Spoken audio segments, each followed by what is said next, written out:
first day here?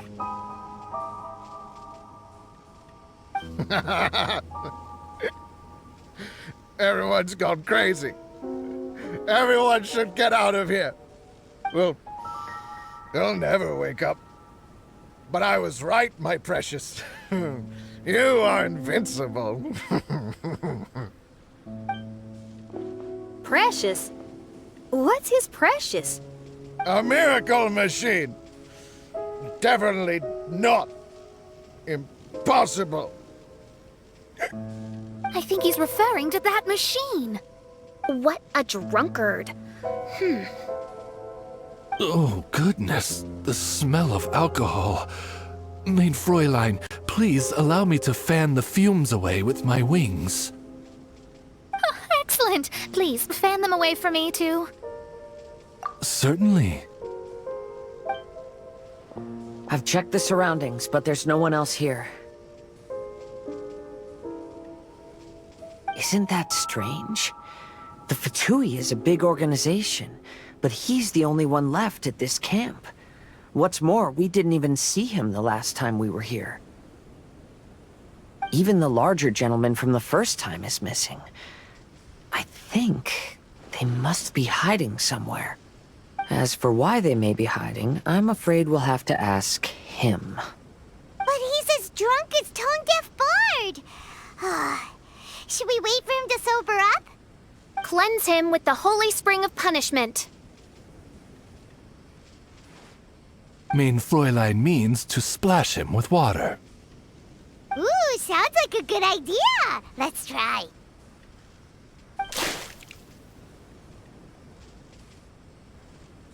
Hey, he opened his eyes. Huh? Hey, are you one of the Fatui? Can you tell us what happened here and what that machine is for? Fatui? Ha! Fatui! Those blockheads from the administration will regret it now! That's what you get for rejecting my research and forcing me to conduct my research on this deserted island. My precious! My precious! Why is he crying? Looks like he has a lot of pent-up emotions. You mocked me! And my precious invention! You don't know anything about the future.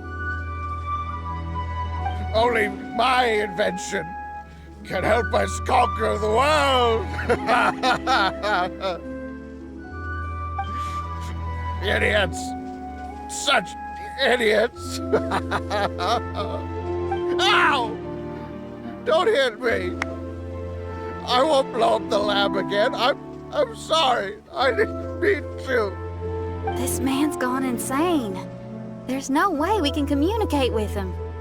He wasn't like this when we first met him. It looks like the effects have grown worse, to the point of driving him mad. My manuscript. My manuscript. Only that can save. Manuscript? Where is it? Don't yell at me. Don't yell at me.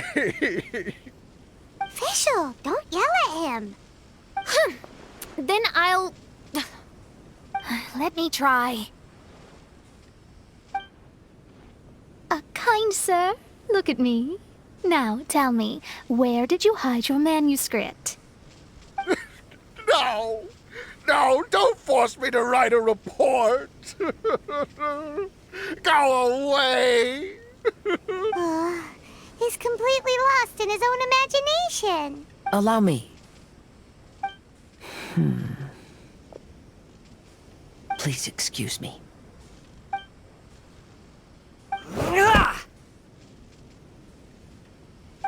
Oh!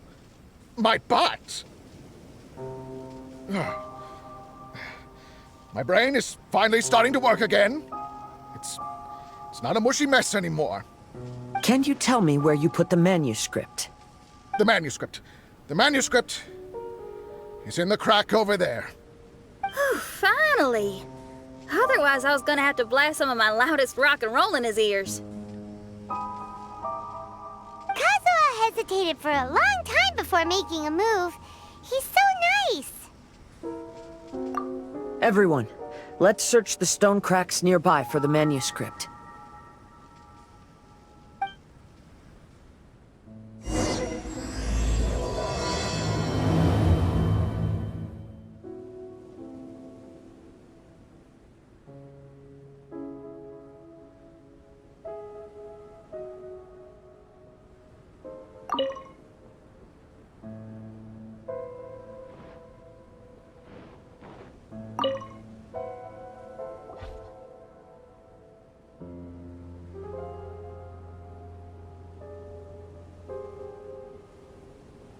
Found it!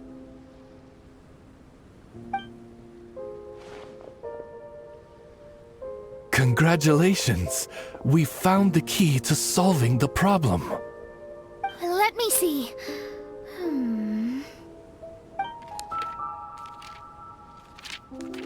Just as I thought.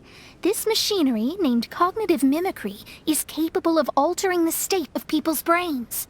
It was invented by the researcher we met earlier. His name is Persakov. According to the manuscript, the Fatui officials did not support Persakov's research. They believed he had taken the wrong path.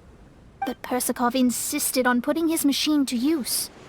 In order to achieve that, he disassembled the machine and used his connections to transport the parts to this deserted island. How did they find this island? The Fatui's intelligence network is not to be underestimated. Persakov was dead set on carrying out his experiments on this island. Most of his subjects were junior Fatui soldiers who all signed a waiver beforehand. It looks like they really thought this machine would benefit the Fatui. How does the machine work? That's most likely top secret. The manuscript didn't reveal any details, but Persakov did mention that the machine was modeled after the power of a god. Does that mean there's a god connected to these dreamlike mirages, and the Fatui found a way to research it? Clearly. Otherwise, they wouldn't have been able to reproduce the god's power. Anyway, Persakov's experiment did not go as planned. The machine broke down just days after it was activated. They tried to fix it, but the technologically illiterate Fatui soldiers completely ruined the machine. Even its most important component of all, the crystalline cores, got ejected and disappeared. A testament to the importance of maintenance in all aspects of life. I believe we can all learn something from this. Persakov may be a mad scientist, but he didn't want to see his subordinates suffer. Besides, if he didn't solve the problem, he would end up going insane as well. As a last resort, Persakov went out on his own to look for the cores. But he was just a sickly researcher, unfit for the task.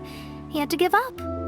Then, Persakov went searching for the soldiers who had gone mad and strayed from the group, and took them to a hidden cave. I think that was where they were at the day we arrived on this island. Persakov was taking a strong Fatui soldier somewhere. Yes, it took Persakov all of his strength to get all the missing soldiers into the cave. He tried to snap them out of it with music and poetry, but nothing worked. We came here once, but there was no one around. Come to think of it, that must have been the day Persakov was busy gathering the soldiers into the cave. There's good news and bad news written on the last few pages. The good news is, Persakov managed to figure out the location of the crystalline cores by piecing together the snippets of information he could get from the delirious soldiers. The bad news is Persakov failed to revive them and eventually succumbed to the device's influence himself. The last few pages of the manuscript are just unintelligible drunken scribbles. It appears that the responsibility for this issue now falls to my retainers and I.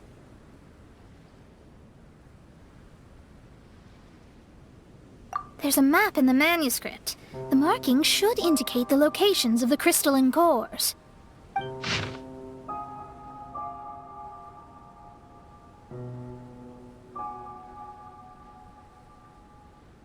We've got no choice but to find the crystalline cores now!